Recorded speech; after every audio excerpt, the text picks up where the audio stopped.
Becky Lynch comes out. She said she has had some of her biggest moments here at the Barclays Center. Her career skyrocketed 3 years ago after slapping Charlotte Flair.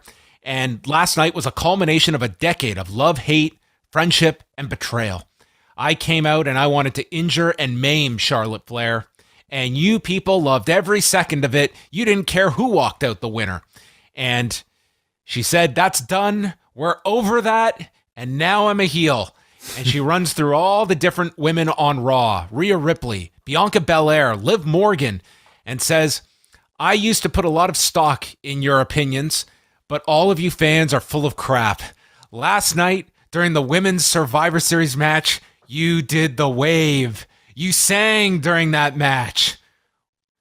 That was a tremendous 23-minute match to put it 3 hours deep into the show before the main event. How dare you do the wave?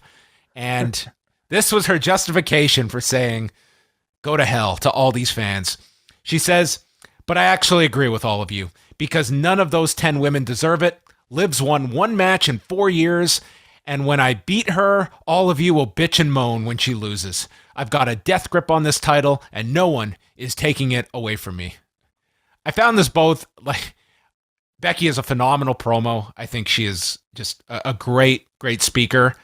But my God, after like last night, this audience just so wants to be behind this character. And there's no other babyface. And I'd include Bianca there. Bianca is a very effective babyface. She is nowhere near the level of Becky Lynch, but that's the role that Becky is in, and that's the one they're obviously sticking to. So that was what we reestablished here after this kind of needless Survivor Series, but nonetheless, it was one of the high points of the show was Becky and Charlotte. I mean, it kind of reminds me of Daniel Bryan's role from years back when he had to face Brock, mid. I guess he just won the title and then went on to have that match against Brock at Survivor Series, and then had to, in that match he was very much a baby face, and then the night after he had to turn back into a heel. So, I will say, I think, anytime a performer is given the very difficult task of flipping back and forth within a week, you need to be a very talented promo. And Becky Lynch certainly, I think, is probably one of the more capable people on that roster to pull off something like this. You could definitely argue how successful it is. Yes, they're absolutely still pushing against what the crowd wants. And I will say, the entire thing with Charlotte, I think has probably been some of the more talked about stuff for Becky since her comeback. And therefore, whatever value that they built with her as a heel, I think has pretty much been lost. And she's really just starting from square one again. By trying to turn this crowd back on her and working against it. So it was already a struggle to begin with, and it continues to be a struggle. Then, in the very next segment, Bianca Belair comes out, and she goes over her win the night before, and she says, I was able to win because of all of you fans supporting and cheering me on. Dude, I couldn't believe these two promos were back to back. Yeah, unreal. It's not usual that they would have back-to-back promos. It was so weird. That never happens, and there was no even crossover of the two crossing paths. No commercial break even. No commercial break. There was nothing. It was just we went from one interview segment to the next in the ring, and they totally contradicted each other. And I thought Belair came off so stupid. Yeah, because the fans know that, they did do the wave. They were not into the match. Becky was not lying. That was the source of the heat in the promo. Mm-hmm. And then Belair comes out and it's totally delusional. Yeah. There was some really poor communication between whoever booked these two segments aside.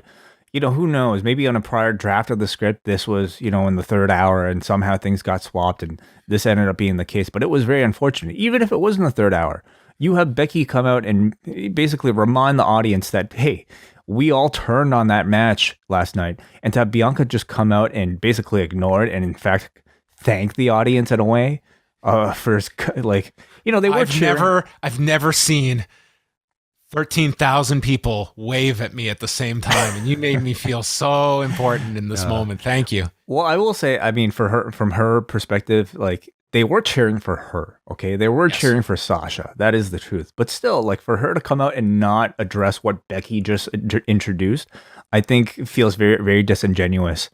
for a celebration. Yeah, it was just, and to be just back to back with one another, it was just so bizarre. Like, this does not happen that often. But she says Dewdrop should do something better, like find the egg. And I've got something to show Tamina. I would imagine it's probably similar to what she showed her last week when she beat her in 3 minutes. Oh, is that the match? Yes, I yeah, we're forgot. getting a rematch this week. So Tamina comes out with Natalya. As Corey Graves explains, all superstars from both brands are here. Therefore, Natalya's in Tamina's corner.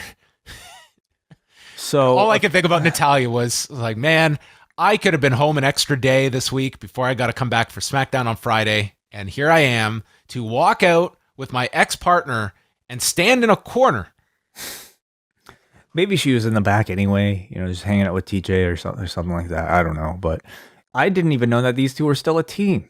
I mean, they were split up on different shows, so like you would assume that the association. I guess gone. we've learned when a team gets drafted, it doesn't mean the team's done. Just no, usually it means the team is done. Like most often times, that's what they do to split up teams, is just to draft them on the other sides. But somehow, inexplicably, they decided Tamina and Natalya was an important enough association to remind us that it still exists on this co-branded show. Well, there's an EST chant. She gets yanked off the turnbuckle. Tamina hits her with the super kick and Samoan drop, but Belair kicks out. She's working on her neck, and then Tamina runs shoulder first into the post. Just the move of doom in WWE, and that was it. KOD, 3 minutes, 58 seconds. And then Natalya jumps Belair from behind, goes for the sharpshooter, gets kicked to the floor. Belair asks, "What are you doing?" And I don't think Natalya would have had an answer. What am I doing here? I don't know. And with that, Dewdrop jumps Belair from behind and beats her. And Tamina, Dewdrop, and Natalya all leave together. I don't know what this is supposed to... Maybe Natalya can just be moved to Raw, and that's it.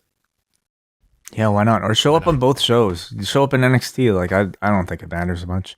Or Dewdrop can just say, Tamina, all my friends used to call me Natty.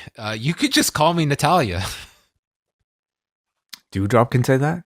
Yeah, just why not? Just create the Natalya character with a character. Oh, you want her to adopt the Natalya persona? She just takes her name. Yeah.